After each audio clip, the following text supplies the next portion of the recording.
Assalamualaikum warahmatullahi wabarakatuh. Perkenalkan, nama saya Ridho Pratama, mahasiswa semester 3A Fakultas Hukum Universitas Surya Kencana. Di sini saya akan mereview jurnal yang berjudul Membumikan Instrumen Hukum Administrasi Negara sebagai alat mewujudkan kesejahteraan sosial dalam perspektif negara demokrasi. Jurnal ini ditulis oleh Rismanto dan Yos Johan Utama. Tugas review jurnal ini untuk memenuhi tugas mata kuliah Hukum Administrasi Negara dengan dosen pengampu Pak Dr. Dedi Mulyadi SHMH dan asistennya Pak Dr. Emrendi Ridayandi SHMH. Demokrasi menyebabkan hubungan antara negara dan rakyat memiliki kedudukan yang sejajar sebagai subjek. Demokrasi juga melahirkan konstruksi politik di Indonesia yang semula bertumpu pada single majority party menjadi non single majority party yang berdampak dalam proses dan materi penyusunan regulasi dan aktivitas pemerintahan. Kondisi tersebut bersamaan dengan adanya keterbukaan informasi publik yang menjamin oleh undang-undang dan peradilan administrasi yang diperkuat dengan undang-undang sehingga mempengaruhi cara pandang dan budaya dalam memaknai hukum administrasi. Tujuan demokrasi yang menyebabkan kedudukan negara dan rakyat dalam posisi sejajar antara eksekutif dan legislatif adalah untuk mewujudkan negara kesejahteraan atau welfare state. Untuk mewujudkan welfare state yang bercita-cita pada kesejahteraan masyarakat atau social welfare, maka dibutuhkan semacam alat untuk mewujudkannya, yaitu hukum administrasi. Dalam hal ini, negara kesejahteraan yang diatur menggunakan alat hukum administrasi akan melahirkan negara paripurna atau par excellence yang dalam konteks negara bangsa Indonesia.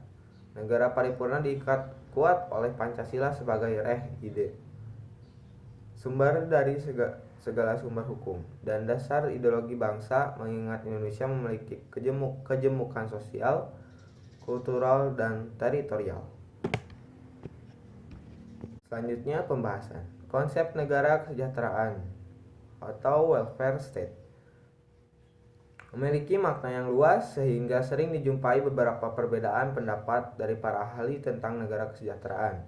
Pada prinsipnya, negara kesejahteraan merupakan konsep pemerintahan di mana negara yang diwakili pemerintah melaksanakan peranannya untuk melindungi dan menyejahterakan masyarakatnya, baik dalam konteks ekonomi maupun sosial.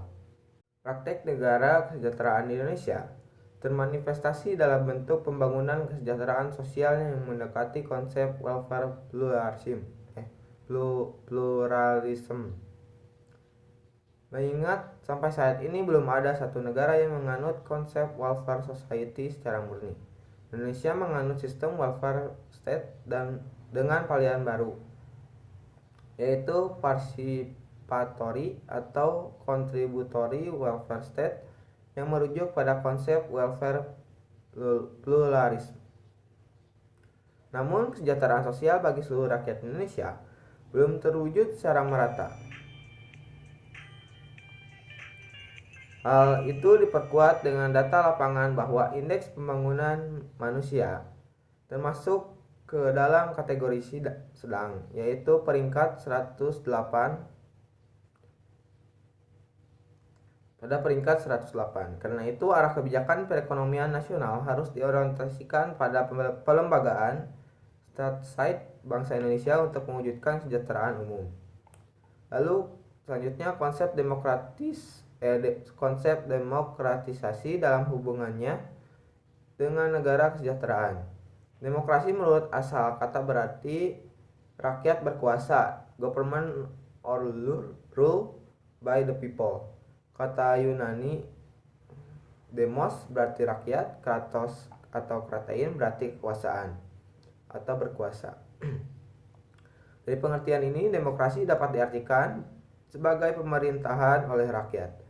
Hal tersebut berarti bahwa pada tingkat terakhir rakyat memberikan ketentuan dalam masalah-masalah pokok mengenai kehidupan mereka, termasuk dalam menilai kebijaksanaan. Negara yang ikut menentukan kehidupan mereka. Selanjutnya, hukum administrasi sebagai alat mewujudkan negara kesejahteraan. Sejak bergesernya paradigma negara penjaga malam yang sering disebut dengan istilah Nachtwakerstat atau watchdog state, terjadi perubahan dasar yang ditandai dengan perubahan fungsi negara yang semula hanya bertugas di bidang keamanan dalam negeri berubah menjadi pengelola kesejahteraan warga negara atau Besturzuk. Perubahan fungsi negara tersebut memasuki ranah kehidupan privat warga yang selama ini berada dalam konteks negara penjaga malam seolah terisolasi dari jangkauan negara. Negara kemudian memberlakukan sistem administrasi untuk mengurus segala kegiatan pemerintahan yang bertujuan untuk menciptakan kesejahteraan bagi warganya. Masuknya administrasi negara dalam kehidupan privat warga bertujuan untuk menjalankan fungsi Besturzuk. Hal tersebut membutuhkan satu instrumen yang dapat memberikan dasar legalitas bagi negara untuk melaksanakannya.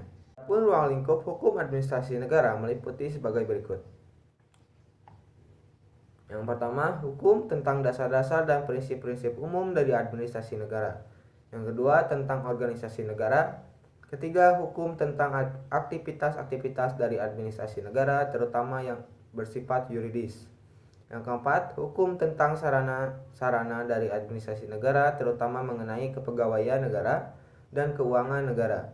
Kelima, hukum administrasi pemerintahan daerah dan wilayah yang dibagi menjadi hukum administrasi kepegawaian, hukum administrasi keuangan, hukum administrasi material, hukum administrasi perusahaan negara, dan sebagainya.